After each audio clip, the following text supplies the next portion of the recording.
സമുദ്രാതിർത്തി സംബന്ധിച്ച് ഇറാഖ് ഐക്യരാഷ്ട്രസഭയിൽ സമർപ്പിച്ച ഭൂപടത്തിൽ ആശങ്ക രേഖപ്പെടുത്തി UAE.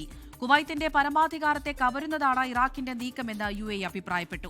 കുവൈറ്റിന് പൂർണ്ണ പിന്തുണ നൽകുമെന്നും UAE വ്യക്തമാക്കി. കുവൈറ്റിന്റെ ഉടമസ്ഥതയിലുള്ള ഫിഷ്തൽ ഈദ്, ഫിഷ്തൽ ഈജി ഉൾപ്പെടെയുള്ള സമുദ്രമേഖലകളിൽ ഇറാഖിന്റെ നീക്കങ്ങൾ ഗുരുതര പ്രത്യാഘാതമുണ്ടാക്കുമെന്നാണ് UAEയുടെ വിലയിരുത്തൽ. കുവൈറ്റിന്റെ അവകാശങ്ങൾ ലംഘിക്കുന്ന തരത്തിലാണ് ഇറാഖ് ഐക്യരാഷ്ട്രസഭയിൽ ഭൂപടം സമർപ്പിച്ചിരിക്കുന്നത്. കുവൈറ്റിന്റെ അവകാശങ്ങൾ കവരുന്ന ഏത് നീക്കത്തോടും യോജിക്കാനാകില്ല. സുരക്ഷയും പരമാധികാരവും സംരക്ഷിക്കാൻ എന്നും UAE ഒപ്പമുണ്ടാകും.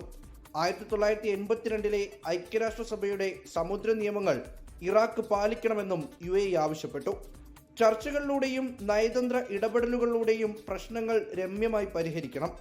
സംഘർഷത്തിലേക്ക് നയിക്കുന്ന പ്രകോപനങ്ങൾ സൃഷ്ടിക്കരുത്. സുരക്ഷയും സുസ്ഥിരതയുമാകണം എല്ലാവരുടെയും ലക്ഷ്യം. ഇരു രാജ്യങ്ങളും തമ്മിലുള്ള ചരിത്രപരവും സാഹോദര്യപരവുമായ ബന്ധം ഇറാഖ് കണക്കിലെടുക്കണമെന്നും UAE ആവശ്യപ്പെട്ടു.